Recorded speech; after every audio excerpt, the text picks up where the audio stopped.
ओम नमो भगवते वासुदेवाय. सार्थ सुबोध ज्ञानेश्वरी. लेखन आणि वाचन सौ मनीषा भास्कर अभ्यंकर, महाराष्ट्र, मिरज 416410. अध्याय 4. कर्म ब्रह्मार्पण योग. ज्ञानदेवकृत ज्ञानेश्वरी गौरव भाग 4. ओव्या आहेत 223 ते 225. ज्ञानदेव गीता ग्रंथ व आपली टीका यांचा गौरव गात आहेत. जरी मैत्रेची वैरी मरे, तरी वायाची का बांधावे कटारे. रोग जाय दुधे साखरे, तरी निंबका पियावा. जर मंत्रप्रयोगानेच शत्रूस ठार मारता येईल, तर उगीच कटार कमरेला का बांधून ठेवावे. जर दुधाने व साखरेने रोग नाहीसा होईल, तर कडुलिंबाचा रस पिण्याचे कारणच काय. तैसा मनाचा मारू न करीता, आणि इंद्रिया दुःख न देता, एथ मोक्षू असे आयता श्रवणाची माझी. याप्रमाणे मनाला न मारता, इंद्रियांना दुःख न देता, येथे ऐकण्यानेच आयता मोक्ष मिळणार आहे. म्हणून आथिलिया आराणुका, गीतार्थू हा निका, ज्ञानदेव म्हणे ऐका, निवृत्ती दासो.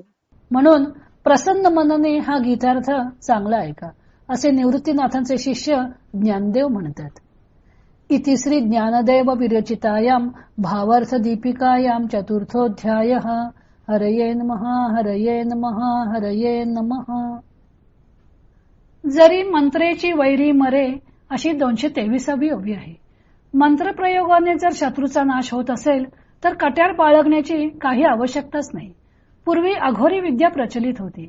जारण, मारण, उच्चाटन यासारख्या अघोरी विद्येत मंत्रप्रयोगाने शत्रूचा नाश करत असत.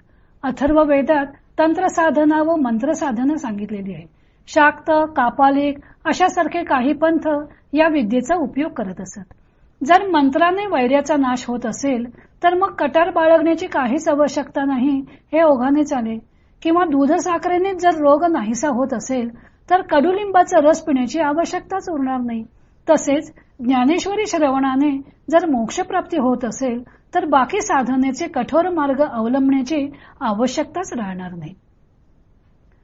जरी मंत्रेची वैरी मरे हाच पाठ सर्व प्रतीत आहे, पण राजवाडे सरकारी प्रतीत मात्र मैत्रेची वैरी मरे असा पाठ आहे, आणि तो जास्त सरस वाटतो. त्याचा अर्थ आहे की जर मैत्रीनेच शत्रुत्व नाहीसे होत असेल, तर कमरेला कटार बाळगण्याची काय आवश्यकता आहे. ज्ञानदेव पसायदानात म्हणतात की जे खळांची व्यंकटी सांडो, तया सत्कर्मी रती वाढो, भूता परस्परे पडो मैत्र जीवांचे. त्यांना खलजनांचा नाश अपेक्षित नाही, तर त्यांना त्यांच्या फक्त दुष्ट बुद्धीचा नाश व्हावा ही इच्छा आहे. त्यांना सत्कर्मामध्ये प्रेम वाटू दे व सर्व प्राणी मात्रामध्ये आपापसात मैत्र जडावे अशी त्यांची इच्छा ते व्यक्त करतात. अत्यंत क्षमाशील, रुजू, हळूवार असे असलेले ज्ञानदेव मंत्राने दुष्टाचा नाश करावा असे दृष्टांतात तरी कसे म्हणतील. शत्रूवर प्रेम करून त्याच्याशी मैत्री करून मैत्रभावनेने वैर संपुष्टात येऊ शकतं. संतांचा तर करुणा हा स्थायी भाव आहे, तेव्हा मैत्रीची हाच पाठ मनाला अधिक भावतो. मैत्रीने जसे वैर संपुष्टात येऊ शकते ना, त्याप्रमाणेच ज्ञानेश्वरीशी मैत्री केली की मनुष्यामधले वैरी जे षड्रिपू ते नाहीसे होतील. ज्ञानेश्वरीतील शब्दांशी मैत्री केली की त्या शब्दांच्या बद्दल गोडी निर्माण होईल. ज्यावेळी एखाद्या कामात गोडी निर्माण होते, त्यावेळी त्या कामाचे ओझे वाटत नाही, हा आपला नित्याचा अनुभव आहे. तसेच या शब्दांच्या बद्दल गोडी निर्माण झाली की इंद्रियांना कष्ट वाटणार नाहीत. मग दूध साखरेने जर रोग नाहीसा होत असेल, तर कडुनिंब किंवा कडू औषध पिण्याचे कारणच राहणार नाही. त्याप्रमाणे श्रीकृष्णार्जुनांच्या संवादाबद्दल निर्माण झालेली गोडीच मोक्षाचा रस्ता दाखवू शकेल. मग मोक्ष प्राप्ती करता कठीण साधना करण्याची आवश्यकताच राहणार नाही, असे सांगून ज्ञानदेवाने श्रोत्यांना प्रसन्न चित्ताने श्रीकृष्णार्जुनांचा संवाद ऐकण्याची विनंती करून 4थ्या अध्यायाची समाप्ती केलेली आहे.